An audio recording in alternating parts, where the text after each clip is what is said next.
ขันยกที่หนึ่งกันขึ้นแล้วกรรมการบอกแล้วว่าเจ้าเก่งยกที่หนึ่งส่งไปส่งไปตีได้ตีไปออกได้ออกไปอาวุธทักทายด้วยลุกที่ทุกอย่างทักทายด้วยคนข้าเลยว่าจะได้จะเลื่อนพร้อมจะเลื่อนพร้อมจะเลื่อนพร้อมหัดเทนหัวของนี้แล้วตอนนี้ว่าจะได้มีได้เพียงความสูงพร้อมหนาพร้อมนักเล่นสุดเมนนี่แน่นอนบอล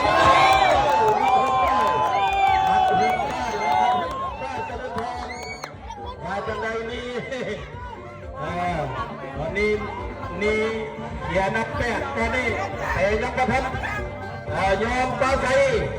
ว่าจังไดจะเล่นพร้อมเข้าไปแล้วว้าวใช่เลยใช่เสียรักเสียเรียมต้องเป็นอย่างตอนนี้ตัวเต็มว่าจังไดจะเล่นพร้อมจะเล่นพร้อมยังติดป้ายเตือนพยัญชนะ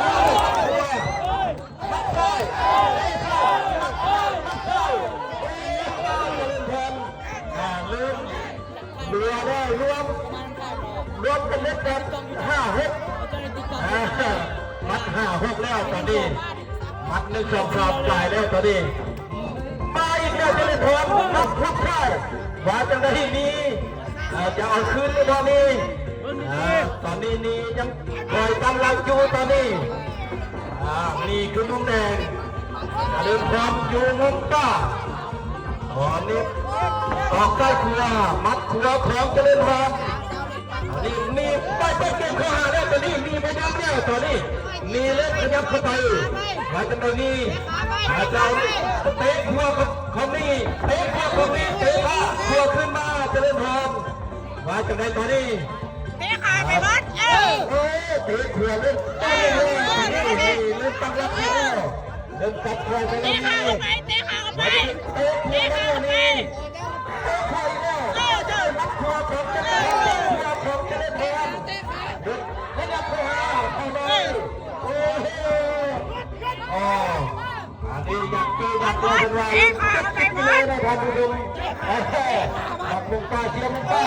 เชียร์เลยเอาไปขัดเลยนี่ข้อหาเขาจะเล่นพร้อมแล้วหักแล้วตอนนี้ขบุญแล้วนี่ขบุญแล้วนี่ขบุญแล้วระวังบ่อยซ้ำระวังบ่อยซ้ำเล่นบ่อยซ้ำดาวฟังกรรมการตอนนี้เตะขาของนี่มาจะไม่โอ้โหลบยกที่หนึ่งครับยกที่2แล้วครับตัดขึ้นแล้วตอนนี้ทักทายแล้วมันขวดตามมาแล้วนี่มาจะไม่ไอ้จะนับไฟเอาตอนนี้ทักทายไปแล้วตอนนี้ว่าจะได้ใครไม่รักสร้างกับมึงคุณเด็กตอนนี้ยังเจอยังแล้วใครยังเจอใครแล้วสำหรับการเล่นพร้อมคุณว่าต้องเข้ามาด้วยเข้ามาด้วยกันวันนี้ปัญหามาเลยทันนี้เป็นไปเป็นจุดขยับขึ้นนักครัวว่าจะได้พาเพราะว่าใครเป็นเต็มมากนี่ยังจะเป็นมือเป็นพวกกันที่เก่าได้อาจารย์เนาะเกมกีฬาแข่งขันทั้งวิธีกรรมการโซนให้จะเล่นพร้อมขอเทียบตัวเลยครับจะเล่นพร้อมแน่โอ้